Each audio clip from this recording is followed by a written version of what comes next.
Aquí comienza Agroconciencia.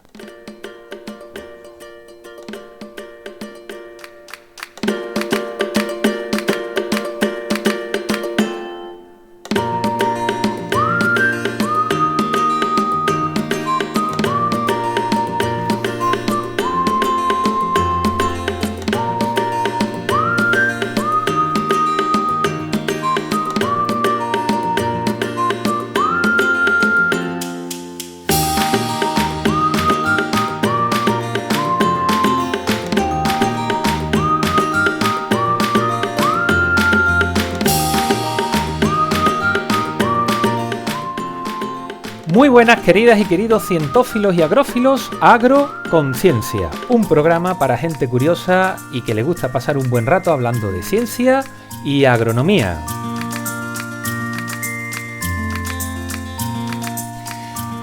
En la tertulia de hoy vamos a hablar de uno de los mayores retos de la humanidad.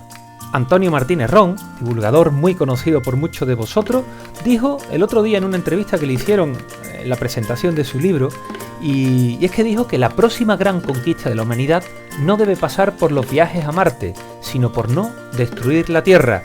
Y precisamente de ese tema, pues vamos a conversar hoy.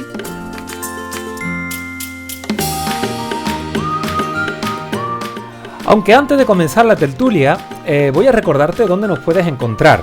Estamos, como siempre, en las plataformas de podcast, iVoox, Google Podcast y Spotify. También tenemos nuestro canal de YouTube y si aún no estás suscrito a nuestro programa, pues te invitamos a que lo hagas para poder estar al día de los nuevos programas que vayamos haciendo. Aunque si prefieres el medio clásico dentro de Internet, pues puedes encontrarnos en nuestro blog, agroconciencia.es, y donde, aparte de poder escuchar todos los programas, puedes ver contenidos extras como la referencia de los artículos que vayamos comentando y otras cositas. Y por último, si deseas contactar con nosotros, puedes hacerlo en el correo oyentes@agroconciencia.es o a través de las redes sociales. En Twitter somos @agro_ciencia, en Instagram @agroconcienciapodcast y en LinkedIn pues tenemos nuestra página Agroconciencia. Y sin más dilación, pues vamos a comenzar nuestra tertulia de hoy saludando como cada semana a nuestros contertulios de primera división agrotertuliana. Saludamos en primer lugar a nuestro querido Leonardo Martínez. Aparte de tener espíritu renacentista, es ingeniero agrónomo por la Universidad de Sevilla, agricultor y viverista y otras muchas cosas más. ¿Qué tal estás, Leo? ¿Cómo estás? Muy buenas a todos. ¿Qué tal estáis? Pues nada, aquí un poco a ver si os transmito este espíritu renacentista en el programa de hoy. En segundo lugar, y no por ello menos importante, saludamos a nuestro querido Juan Nieto. Él también es ingeniero agrónomo y doctorando en el Departamento de Producción Vegetal de la Escuela de Ingeniería Agronómica de Sevilla. Y bueno, y si Leo tiene espíritu renacentista, Juan tiene espíritu neoclásico. ¿Qué tal está, Juan? Pensaba que me iba a tocar el barroco. No. Muy bien. Estupendamente. Con muchas ganas de expresar. Bueno, para el que no me conozca, pues yo soy Manuel Infante, soy también ingeniero agrónomo y doctorando en el Departamento de Producción Animal de la Escuela de Ingeniería Agronómica de Sevilla. ¿Y yo qué espíritu tengo? No lo sé. La verdad es que, bueno. Mira, del antiguo egipcio. Claro, y si fuésemos columnas, dórico, jónico y corintio, ¿no? ¿Quién sería cuál? También.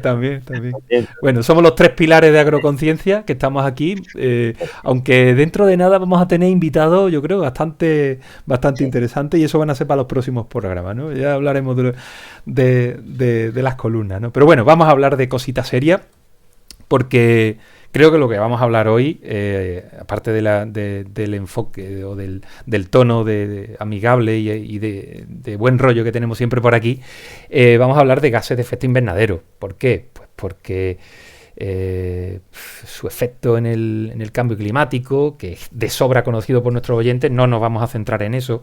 Vamos a hablar, pues, cómo se pueden reducir las emisiones en la agricultura y la ganadería. Es algo que se lleva hablando mucho tiempo.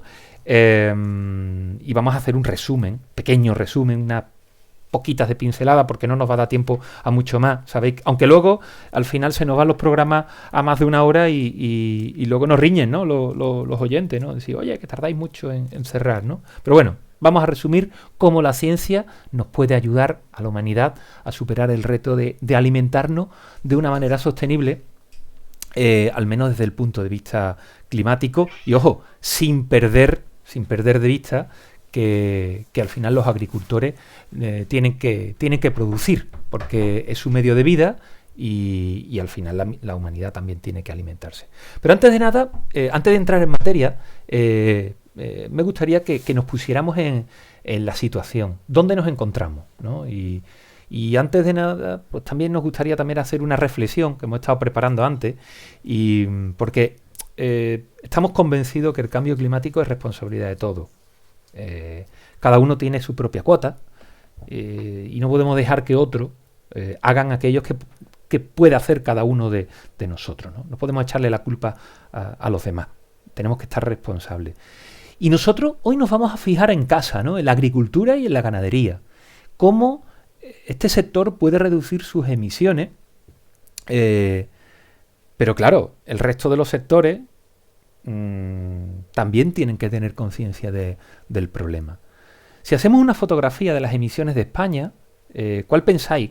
¿Qué pensáis que es el sector que es mayor, que tiene mayor responsabilidad en el cambio climático? Estamos hablando del transporte, con un 27% de todas las emisiones de gases de efecto invernadero. Después le sigue la industria. Y la industria es un 21%. Y hasta que no llega al 14%, no llegamos a la agricultura. Y en muchos sitios, en mucha bibliografía, se habla de que la agricultura es responsable de un 25% de los gases de efecto invernadero. Aunque eso nos gustaría que los oyentes tuvieran claro que sí, que eso se puede ver en la bibliografía, pero hablamos de las emisiones difusas, porque en todo esto también hay que saber de qué magnitudes y de qué estamos hablando. Las emisiones difusas son todas aquellas emisiones que no son, de alguna manera, que tienen una cuota, porque todo el mundo sabemos que compramos cuota para poder emitir más gases de efecto invernadero. España compra cuota para poder emitir más a países que emiten menos, porque son países, entre otras cosas, porque no tienen la capacidad de emitir, porque no tienen el desarrollo suficiente. Bueno, pues todas esas industrias, que son al final son las más contaminantes, son las que compran cuota. Y eso supone un 40% de las emisiones globales. El resto, el 60%, son los que se denominan las emisiones difusas. Y ahí sí está la ganadería, es el 25% de ese 60%. Pero en términos absolutos, agricultura y ganadería, eso queremos dejarlo muy claro a nuestros oyentes, supone un 14%. Y luego están las generadoras de electricidad, lo que es el consumo residencial, que es un 9%. Los residuos y otros que suponen un variadillo que supone un 12%. Si nos fijamos los tipos de gases que se emiten a la atmósfera, un 70 y casi 8% en España es CO2, un casi 14% metano y un 6,5% óxido nitroso. Claro, podemos decir, el óxido nitroso un 6,5%, el metano un 14%, el CO2 es el mayor responsable. Bueno, el óxido nitroso, por desgracia, tiene 300 veces mayor poder de efecto invernadero que el CO2 y el metano 25 veces más de poder. Y en metano y en óxido nitroso, la agricultura sí es responsable. Entonces nosotros, hoy, todas las medidas que vamos a resumir van a ir encaminadas a disminuir la emisión de óxido nitroso y de metano. Porque CO2, la agricultura al final y la ganadería no tienen prácticamente responsabilidad. Sí, porque es una actividad humana, pero no al nivel de otros sectores. Pero también queríamos hacer otro inciso, y es que la agricultura es el único sector que tiene la capacidad de capturar gases de la atmósfera. también tenemos que intentar favorecer ese manejo agronómico para aportar, para quitar de en medio ese CO2. Y ahí también ahí la ciencia también tiene mucho que decir. Pero bueno, vamos a dejar paso ya a los compañeros que están deseando aportar y simplemente, bueno, que tengamos en cuenta que la mitad de las emisiones del sector agrícola están generadas por el uso o por el mal uso de fertilizantes y la gestión de los suelos, y la otra mitad de las emisiones está provocada por la ganadería, en la fermentación entérica, que es lo que se suele llamar los eruptos o los peillos de las vacas, y más importancia que la fermentación entérica es la gestión de los estiércoles. Pero bueno, hablamos de las emisiones del uso de fertilizantes y la gestión de los suelos, y Juan, que es un especialista en suelo, de hecho, Juan está haciendo su tesis doctoral sobre suelo. Hoy está súper contento porque va a hablar de una cosa este tema me gusta. Que le gusta y le apasiona. Bueno, el resto también me gustan, pero claro, este me pilla especial. ¿Y qué nos puede sugerir, Juan, para disminuir esas emisiones del suelo? Bueno, en primer lugar, es que el contexto que has hecho, la contextualización, aunque era larga, era muy necesaria. Porque al final, ¿qué nos quedamos? ¿No? Que la agricultura, ¿qué expulsa? ¿No? Principalmente, pues expulsa metano y expulsa óxido nitroso, ¿no? También expulsa CO2, por supuesto. Fijaos, el suelo, pese a que mucha gente no lo sabe, es el principal almacén de carbono que existe. Muchísimo más que en la atmósfera, muchísimo más que en los océanos. Está en el suelo. Y vosotros estáis paseando y vosotros veis plantas creciendo, ¿veis? Bueno, hay una cosa que se llama el porcentaje de materia orgánica en el suelo. ¿Qué parte de todo ese suelo es materia orgánica? Eso se relaciona, ¿no? Digamos, unos factores con la cantidad de carbono que hay en el suelo. ¿Cuánto diríais? Si vosotros estáis paseando, os invito, ¿no? a reflexionar cuando estéis andando. Pues no sé, a lo mejor un suelo forestal, ¿no? De bosque, tiene que tener más materia orgánica que un suelo agrícola. Para que veáis más o menos nuestras condiciones, un suelo agrícola tiene, si es de secano, valores medios, un 1%, un 1,5%. De regadío suele ser un poquito más, pero no mucho más. Cuando vamos tirando para el norte, va aumentando. Fijaos, esto es tremendamente importante porque es que para nosotros un suelo con más de 2,5 es un nivel altísimo de orgánica en nuestras condiciones. Locura. En una conferencia en Holanda vino un agricultor a hablarnos de técnicas de estas ahora de agricultura de conservación y nos dijo que él tenía un suelo con muy bajo nivel de materia orgánica. ¿Cuánto dices que tenía, Manuel? Pues no sé, verá. Si lo compara con España, igual 4,5. 6. Hostia. Perdón. Era muy bajo. Teniendo en cuenta la media de los suelos, que aquí creo, corrígeme si me equivoco, Juan, pero aquí un suelo medio bueno de regadío que es del 2 al 2,5%. Bueno, y 2,5 en regadío ya es bastante. Y 2,5 en regadío ya es muy alto. Incluso de 1,5 estaríamos hablando ya aquí de... O sea, que en proporción... 1,5 es capitán general, vamos. Eso. Un 1,5 en secano es muy bueno. Un 1,5, o sea, fijaos, estamos hablando de 1, 2, un cambio de 0,5%, no os podéis imaginar la cantidad de toneladas que son de carbono. O sea, el suelo, una hectárea pesa una burrada, ¿vale? Entonces, estos cambios son brutales. Pero un inciso, Juan, porque sí. El suelo tiene 3 dimensiones. Claro, la gente normalmente se lo olvida. Todos vemos la X, la Y, pero hay una profundidad. Claro. Que evidentemente... Y la materia orgánica pues está en las primeras capas del suelo, pero 10 centímetros de suelo... 10 y 30. Claro, no, pero que multipliquen para que hagan unas multiplicaciones. Multiplica 1000 por 1000 por 0,1 y ahora la densidad del suelo tal, Por uno. te sale una auténtica barbaridad de kilos, vamos. Pues, veis la importancia, ¿no? Bien, entonces, fijaos, esos suelos que ahora tienen esos niveles bajitos, antes no lo tenían. Cuando era un suelo forestal, tiene más materia orgánica. Hombre, tampoco va a llegar a los suelos forestales del norte de Europa, porque aquí, como hace más temperatura, hace que haya más actividad de los microorganismos y mineralice más esa materia orgánica. Pero bueno, 4, 5, 6, 7, sí que puede haber. Esa disminución a lo largo de la historia de la agricultura es carbono que ha ido a la atmósfera.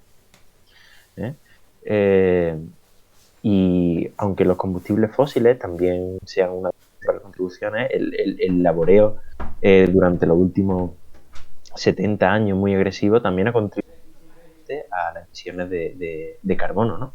A la atmósfera. Pero hoy estamos aquí para plantear soluciones. Así que si todo ese carbono se ha ido, ¿por qué no podemos recuperarlo? ¿No? Es un poco la reflexión. Bueno, pues hay un conjunto de técnicas que algunas de ellas ya os las hemos presentado en algún que otro capítulo, que podríamos decir como son la agricultura de conservación o agricultura regenerativa, ¿no? Que lo que busca es justo lo contrario, ¿no? Digamos, regenerar ese suelo y llenarlo de carbono. Carbono que además, cuando nosotros llenamos un suelo de carbono, no solo estamos luchando contra el cambio climático, sino que además tiene muchas otras ventajas, como ya hemos hablado en otros capítulos y no nos vamos a meter, ¿no? Pero mayor retención de agua, que nuestras condiciones son súper importantes, mayor fertilidad de suelo, pum, pum, pum, pum, pum, pero eso lo dejamos para otra ocasión.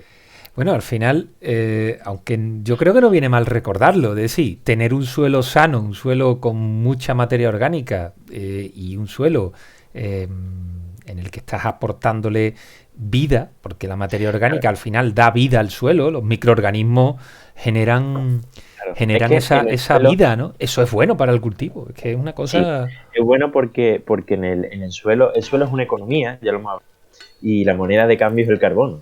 Un suelo que tenga muy poco carbono, pues hay poca interacción. Sin embargo, un suelo con mucha materia orgánica y que esté muy activo, eso es como Wall Street cuando abres las bolsas, pues. Sí, yo me imagino que es la calle Sierpe de Sevilla, ¿no? Claro, esto lleno de tiendecitas, uno te vende helado, otro te vende tal, pues bueno, cada microorganismo hace su intercambio, ¿no? Sí, y la planta está ahí en medio y sale beneficiada, ¿no? Sí, completamente. Y además en el contexto de cambio climático es fundamental, que hace que los ecosistemas sean más, palabrón típico de este contexto, resilientes. Que muchas veces no se entiende muy bien lo que significa, pero al final es crear un ecosistema que sabe responder mejor. Si tenemos más lluvias torrenciales y es capaz de almacenar mejor ese agua, que si no se perdería, pues eso significa, ¿no? Ese es un ejemplo práctico de resiliencia. Pero vamos a hablar entonces de las prácticas. Bueno, una de ellas, que ya la hemos presentado, es el no laboreo o el mínimo laboreo.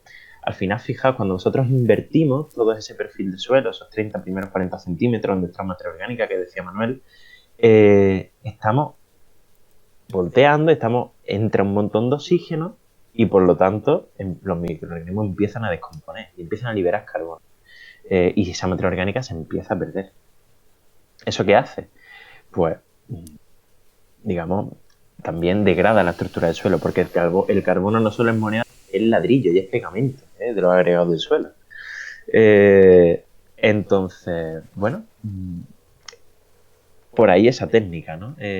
Digamos, hay dos vías de aumentar la materia orgánica del suelo. Evitar y reducir las pérdidas, por ejemplo, tenemos el mínimo laboreo, o directamente aumentar las entradas de carbono del suelo.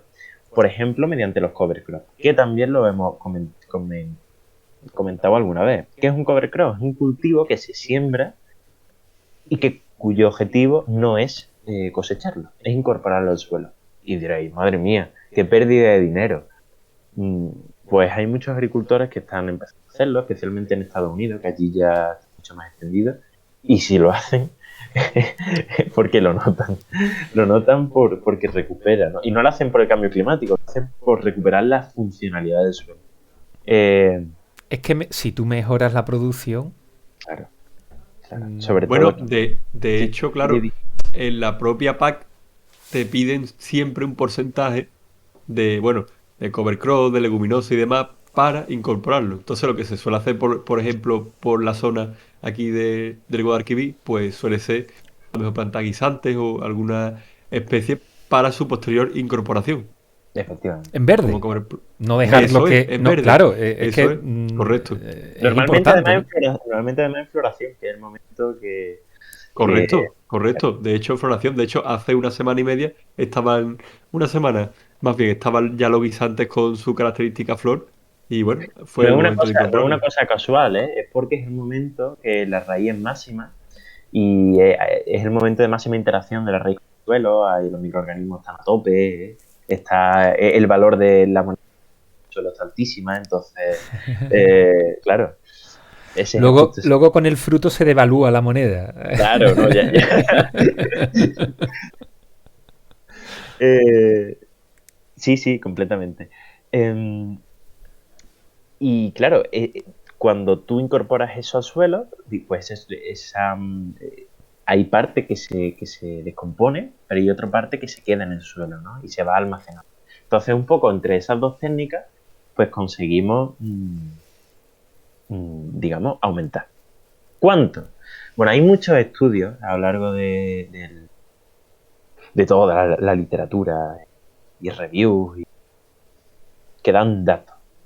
Nosotros hemos encontrado una que bajo mi punto de vista creo que es bastante buena, que os la dejamos en la descripción como siempre, eh, que dan datos concretos de la capacidad que tiene todas estas técnicas para aumentar la materia orgánica del suelo.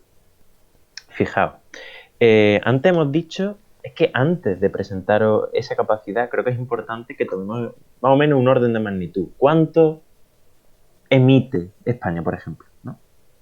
Ahora mismo, pues está en torno a los 300 kilotoneladas, corrígeme si me equivoco, Manuel, de carbono equivalente. Ya sabéis que siempre se hace la conversión a kilogramos de carbono equivalente. Bueno, pues si estamos hablando de kilotoneladas... Estoy mirándolo y no son, sí, son 300 antes de la pandemia, porque sabemos que con el coronavirus pasé fino, 314.500 kilotoneladas. Kilotoneladas, efectivamente. 514.000, es decir, estaríamos hablando de 314 kilo megatoneladas, kilo mega, ¿no? Efectivamente. 314 millones de kilos, vamos. Un poquito, ¿verdad? Un montón. Entonces, fijaos en estas prácticas, ¿vale? Están en el orden de magnitud entre el 0,3, 0,5 a escala global, gigatoneladas. O sea, fijaos el salto de magnitud. Eso puede estar más o menos, si consideramos 0,5 gigatoneladas, son 500 megatoneladas. El consumo de España está en torno a 0,3 megatoneladas. Creo que nos hacemos una idea, ¿no?, de la capacidad increíble que tenemos de almacenar. Claro, esto de todas formas hay muchos modelos. El más pesimista de todos dice que se podría aumentar 0,1 gigatonelada al año. Con 0,1 son 100 megatoneladas. España tiene 0,3. Estamos hablando de captura. Evidentemente. Captura de gases. Es decir, para no perdernos en los datos, ¿no? Que muchas veces los datos hay que pararse, ¿no? Captura, es decir, la capacidad que tiene la agricultura de eliminar gases de efecto invernadero con la aplicación de las técnicas adecuadas, no con lo que se está haciendo ahora. Claro, evidentemente. Estos modelos, claro, plantean que toda la superficie del mundo se incorporase de repente estas prácticas con sus cover crops, claro, con su no laboreo, con todo, ¿no? Con todo el paquete. Y fijaos, ¿no? Pues está arrojando datos brutales y muy esperanzadores. Claro, esto después tiene que llevarse a la práctica. Pero también se plantea en este review de que cada condición plantea una capacidad de albergar más o menos carbono. ¿Dónde se podría albergar más carbono? En los sitios donde los niveles de partida son más como por ejemplo es el caso de España, que tiene niveles mucho más bajos a, por ejemplo, niveles típicos ingleses o alemanes, que son mucho más altos y que por lo tanto el margen, digamos, es menor. Y que además nos beneficiarían de todos esos servicios. De todas formas, Juan, esa pregunta que tú te estás haciendo se la ha hecho la FAO. Es decir, Sí, ¿el modelo es escalable? ¿Ese modelo es transferible? La respuesta es que sí. Es decir, con la peculiaridad de cada uno de los países y con las peculiaridades de cada una de las zonas, porque no es lo mismo cultivar en la Vega del Guadalquivir que cultivar en Almería o cultivar en Murcia o en Zaragoza. Es decir, son modelos, son diferentes. Pero esto no es una cuestión de decir, esto lo hacen 4 locos en Holanda y 3 en la Sierra Norte de Sevilla y ya está. No, esto es algo que se puede escalar y se puede transferir el conocimiento, ¿no? Por eso es tan importante también muchas veces la formación de los agricultores, ¿no? Es decir, los agricultores, si desconocen este tipo de técnicas, no la pueden aplicar, ¿no? Y ahí tenemos mucha responsabilidad los ingenieros agrónomos de transmitir este conocimiento.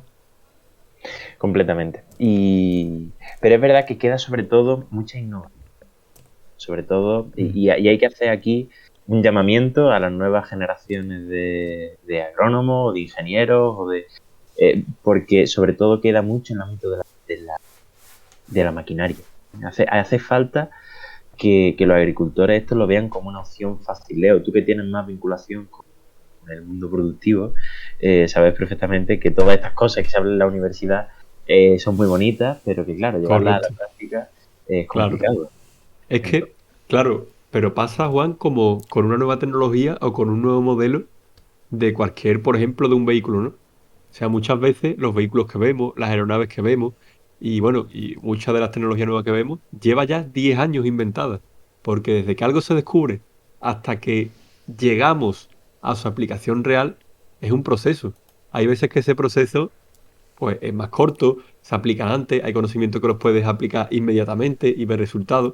Pero hay otros que, por unas cuestiones o por otras, al final hay que intentar, pues, llegar a ello.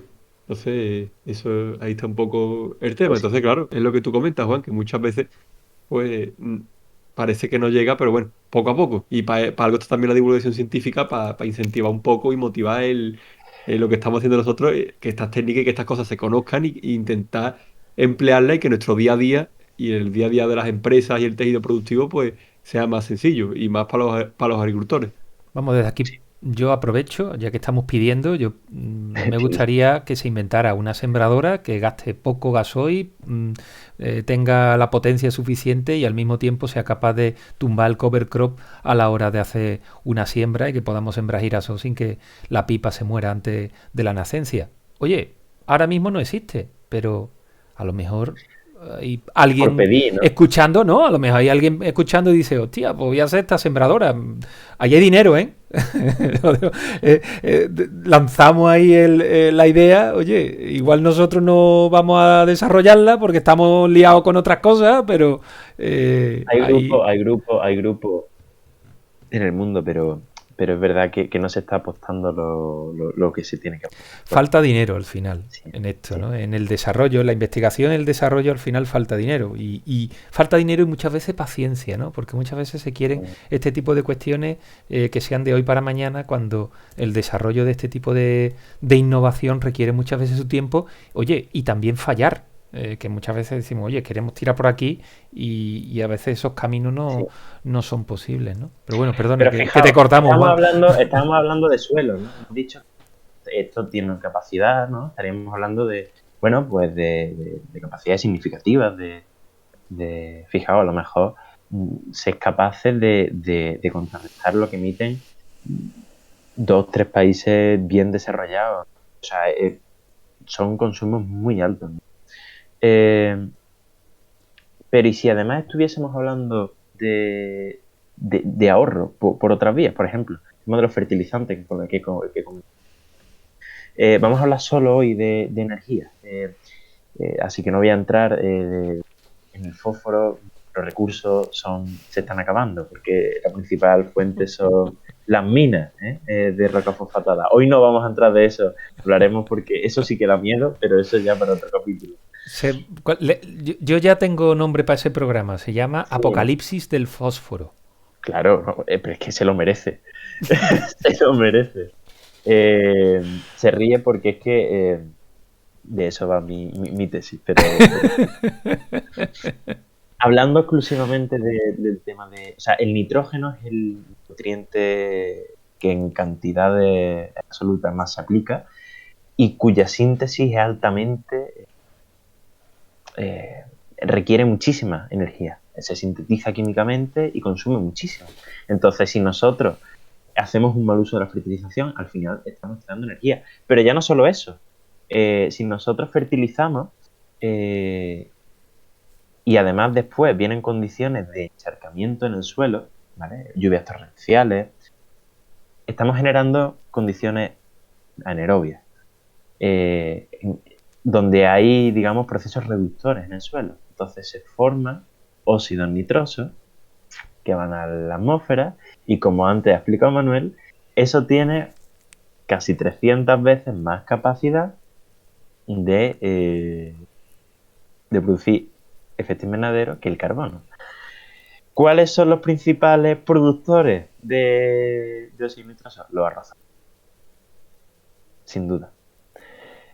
Porque están en condiciones anaerobias y son, es verdad, las emisiones producidas por los arrozales son fuertes, pero hay técnicas. Claro, es que ahora dice un arrocero, dice, oye, yo tengo que inundar mi cultivo. No. Claro.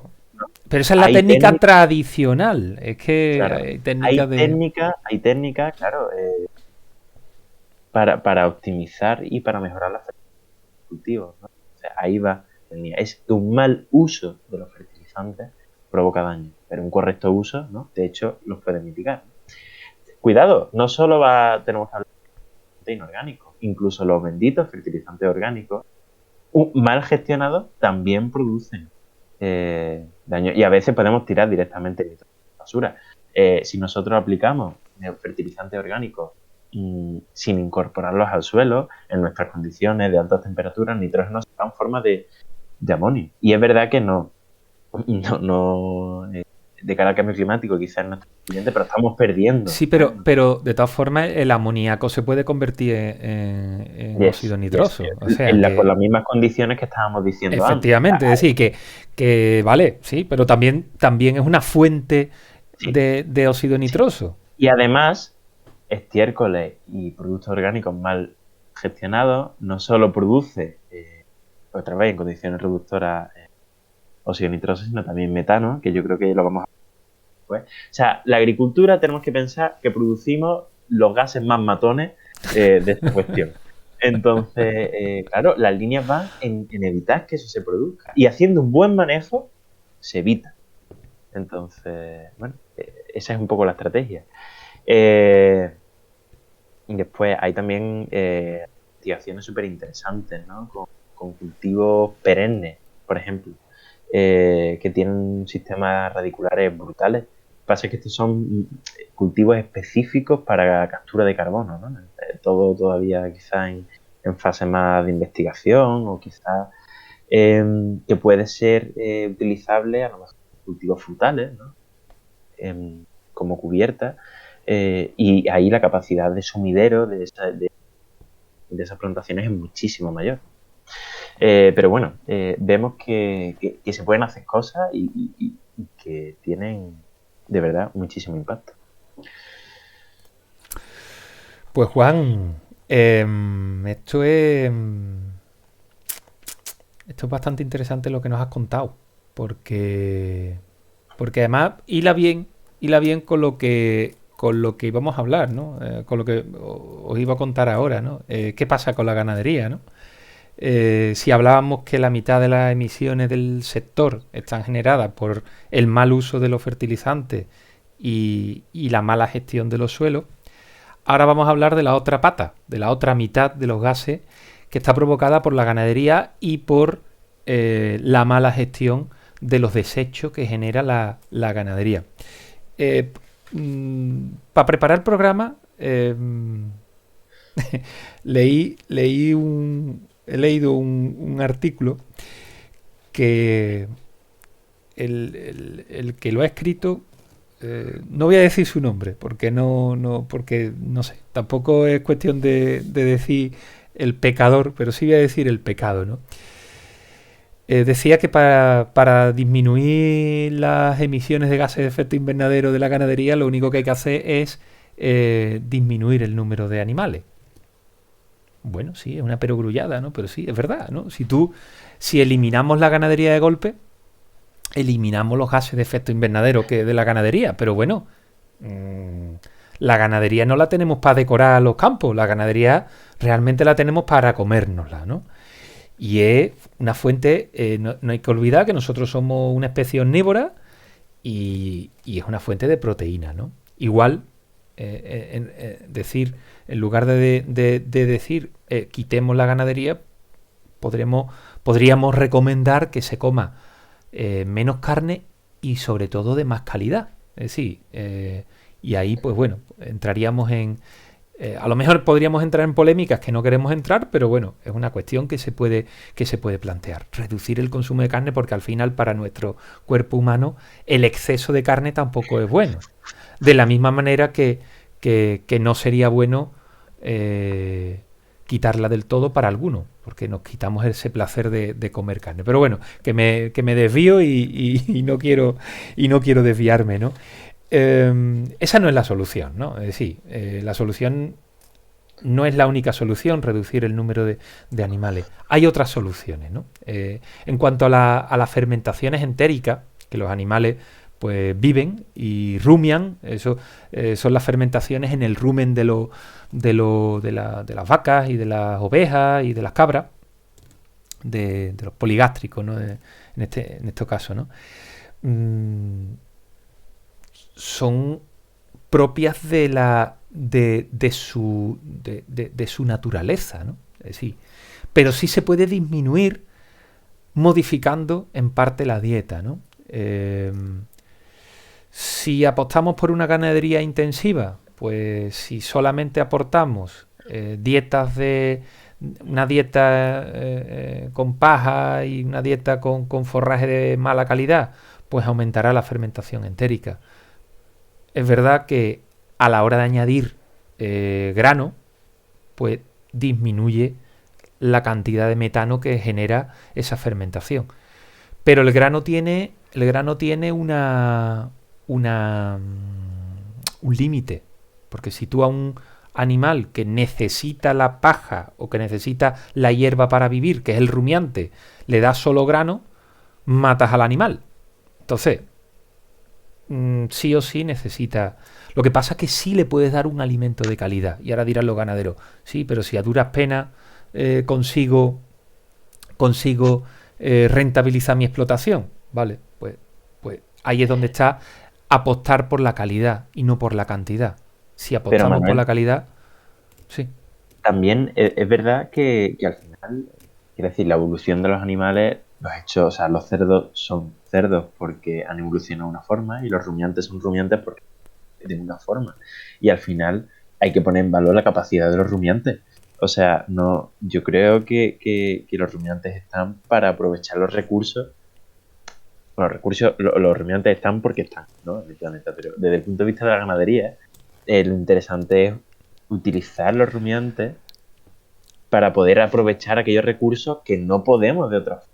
Claro. No se trata, porque tenemos que tener, claro, es que en realidad los pastos, los que pastan nuestros rumiantes o muchos subproductos agrícolas industriales que comen los rumiantes derivados de la actividad agrícola, que si no se tiraría, es que eso es un costo es que hay que verlo como algo positivo, ¿no? Como una oportunidad. Es cierto, pues claro. Es cierto. Lo que pasa es, bueno, muchos de los estudios, ¿verdad?, que están encaminados a la disminución de esas fermentaciones entéricas, ¿no? Y para reducir el metano. Lo que pasa es que al final, sí, reduce, pero el rumiante tiene que rumiar y tiene que vivir. Pero también tenemos que tener en cuenta que el rumiante se alimenta de materia orgánica que ya ha sido fijada por las plantas. Es decir, ese es un ciclo, ¿vale? Que no es como la incorporación del CO2 que incorpora la industria a la atmósfera, que coge el combustible fósil que lleva millones de años quitado de la atmósfera, quemas el combustible fósil y lo echas a la atmósfera. Eso también, igual, en ese equilibrio habría que meterlo en la ecuación. Es verdad que los rumiantes emiten gases de efecto invernadero, pero el rumiante no come petróleo. El rumiante come pasto y come forraje que para fabricarlo las plantas han tomado CO2 de la atmósfera. El problema ahí, claro, es que es un ciclo. Claro, pero los pobres rumiantes, esto viene a lo que dijiste en la introducción, no producen CO2. Bueno, producen metano, ¿vale? Pero bueno, que no debemos de, entiendo yo que no debemos de llegar a maximalismos, ¿no? Con estos temas, ¿no? Porque podemos caer en cuestiones que no son rigurosas, ¿no? Pero sí es verdad que darle una dieta que tenga bajos niveles de proteína al rumiante o bajos niveles de proteína degradable en el rumen, eso va a generar menor cantidad de fermentaciones entéricas y luego eso también va a tener un efecto en la orina de esos animales y en los desechos, ¿no? Y en lo que son los estiércoles, ¿no? y purines, ¿no? de estos animales.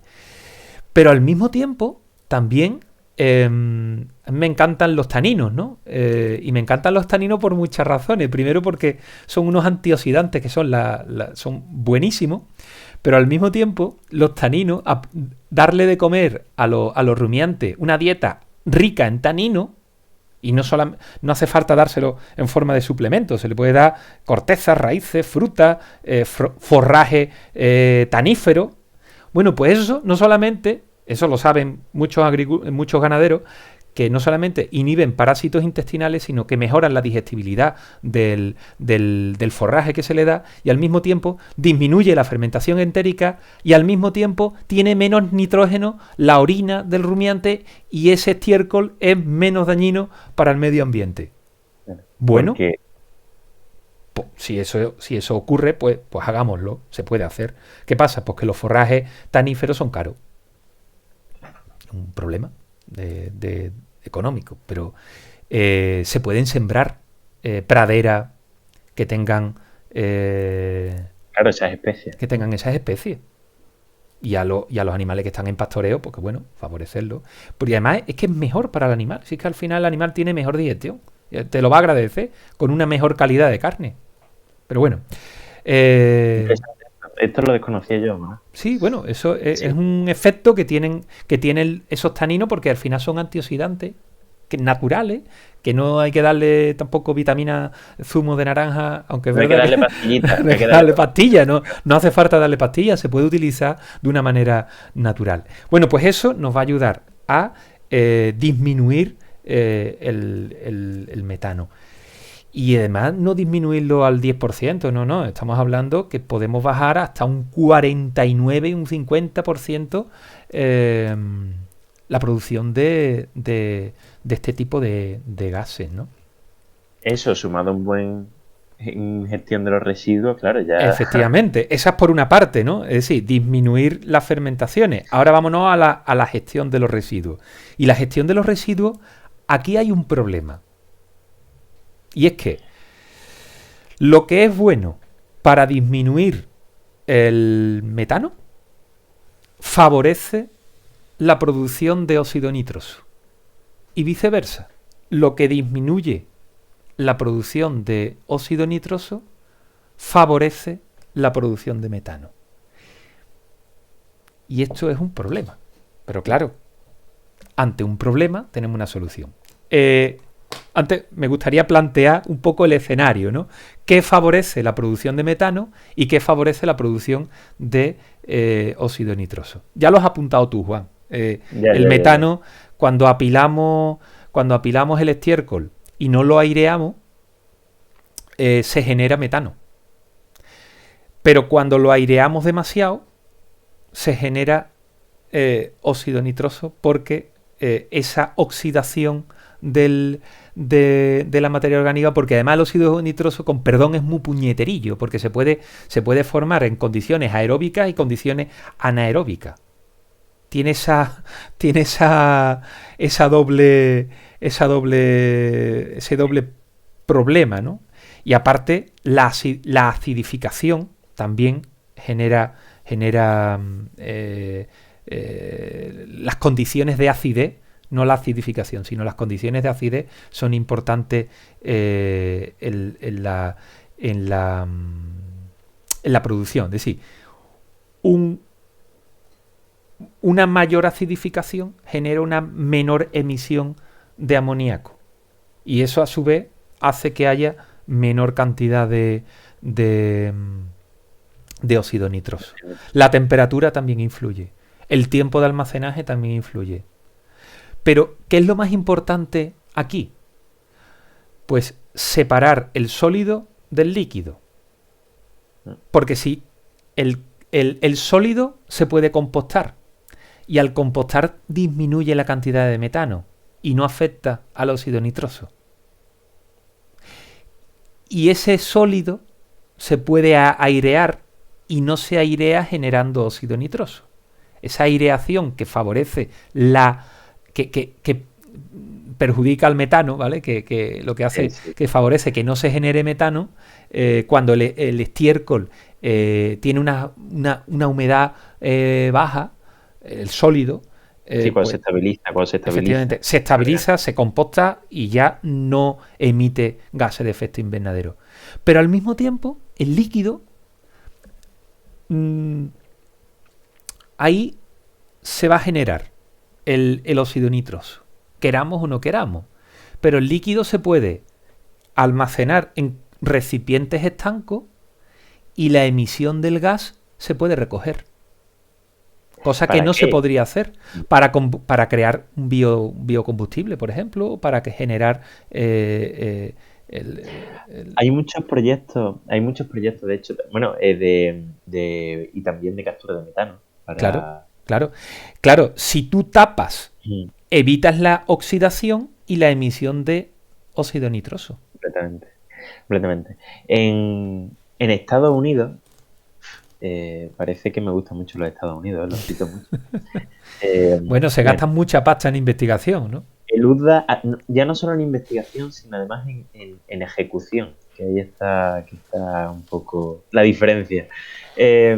Bueno, pues el UDA, que es el Departamento de Agricultura de Estados Unidos, lleva muchos proyectos de estas cuestiones, de montar digestores en las propias explotaciones de las ganaderas, o incluso en cooperativas que son granjas más chiquitillas, pero de alguna forma consigue concentrar suficiente cantidad para que esto sea rentable, porque claro, estas son operaciones que cuestan dinero. Entonces, claro, uno tiene que producir suficiente estiércol, ¿no? Y por eso a veces es bueno agruparse para que estas operaciones sean rentables, ¿no? Pero, Manuel, creo que además de esta cuestión específica de la gestión de residuos, en próximos episodios, ¿no? Creo que va a venir alguien muy especialista. Efectivamente. Y yo creo que ahí vamos nosotros esto va a ser una pincelada. Esto de separar sólido y líquido tiene muchísimos juegos, ¿no? Ya no solo eso, sino por el transporte. En fin, ya lo veremos. Sí, eso vamos a entrar con detalle. Por eso decíamos que al principio que esto va a ser solamente una pincelada, ¿no? Es decir, pero bueno, básicamente, ¿no? Es decir, hablamos de dejar de emitir o de reducir la emisión de gases de efecto invernadero mediante reducir esos gases por la fermentación entérica, por lo que es la producción por los estiércoles, en el almacenaje, es decir, disminuir el tiempo de almacenaje y todas esas técnicas que hemos estado hablando. Es decir, esto al final, ojo, esto es una estrategia integral. Esto no vale decir, hago esto no. Es decir, si lo hacemos todo, es que podemos reducir, bueno, el estiércol líquido, la parte líquida, toda esa batería de estrategias. La bibliografía más más espléndida dice de reducir hasta un 99%. Claro, es que lo recoge y lo guarda el gas. Pero, oye, pero es que se puede hacer. Intermedio, claro, sí. Bueno, sí. muchas veces decimos, vale, pero es que hasta reducir un 99% la cantidad de dióxido nitroso, eso es muchísimo. Y las estrategias que hablan los autores se centran, como ya he dicho, en la dieta. O sea, algo tan tonto como echarle sal a la dieta de las vacas lecheras. Al diluir el nitrógeno, la sal provoca una dilución del nitrógeno en la orina. Eso puede disminuir hasta un 10% de óxido nitroso. Que eso es bastante. Simplemente la aplicación de darle sal. Bueno, pues sí, si se le da sal. Si es que al final los ganaderos terminan dándole sal a las fórmulas, ¿no? O inhibidores de la nitrificación. Eso hasta un 60% de óxido nitroso. Luego, también es importante la selección animal, que utilizar animales que tengan una alta eficiencia en el nitrógeno y al mismo tiempo sean animales que toleren dietas bajas en nitrógeno. Eso también es importante. Como decía antes, ¿para qué? Para poder disminuir el nitrógeno en la dieta. Eso es difícil con los animales en pastoreo. Eso hay que tenerlo en cuenta. Eso es para los animales que están estabulados. Los taninos, como ya decíamos, el manejo de los fertilizantes, como hablamos, también aplicación de inhibidores de la nitrificación en el suelo, también dan muy buenos resultados. Aunque me vas a poner un pero, ¿verdad, Juan? Bueno, es que, claro, echar, por así decirlo, ¿no? Inhibidores de nitrificación a gran escala, yo creo que habría que verlo. Claro. A nivel de números para los agricultores. Al final, fijaos, el nitrógeno del suelo tiene dos bucles, ¿no? Tiene bacterias buenas que lo produce, que al final transforma ese amonio a nitrato y la planta lo puede coger. Eso es lo que nos interesa. Ojo, pero todo a su debido tiempo, porque de golpe el nitrato, como lleva mucho, se lava y se pierde. Efectivamente. Y después tenemos los malos, que el amonio lo transforma en óxido nitroso. Efectivamente. Claro. Pero ahí viene la otra estrategia, el manejo eficiente. Es decir, no se te ocurra echarle estiércol al campo si sabes que va a llover. Es decir, si el próximo jueves va a llover y hoy estamos a martes, no, es que el martes me toca echar urea. Ojo, si va a llover un poco. Si va a llover, claro. O sea, si va a llover un poco, sí. Porque sí, pero que el suelo a capacidad de campo, o sea, si ya ha llovido y el suelo está próximo a la capacidad de campo, genera en la aplicación de nitrógeno, primero se lava y después tienes el problema de la emisión de gases. La cuestión es que vemos claramente que es difícil. Quiere decir claro. que lo que hace falta es formar técnicos, que toda esta materia se incluya, ¿no? en todo lo que es la formación de los técnicos, porque son decisiones a considerar. Y que influyen en la producción muchas veces, ¿no? Decir, es que yo hago esto porque lo tengo que hacer. Bueno, hay que hacerlo también de otra manera para esto, ¿no? Pero bueno, hablamos de la aplicación, ¿no? Es decir, yo creo que la regla número 1 de la aplicación del fertilizante es aplicar según las necesidades de las plantas. Por supuesto. Y para eso tienes que saber qué tiene la planta, saber qué tiene el suelo, saber cuánto necesita la planta y saber cuánto quieres que se quede en el suelo. Y eso que es tan bonito y a ser tan simple. Muy difícil. Es muy difícil. Porque para que el oyente, si no tiene relación, se haga una idea, un análisis de un punto de suelo vale en torno a 100 euros, si es completo. Si solo quieres mirar 4 o 5.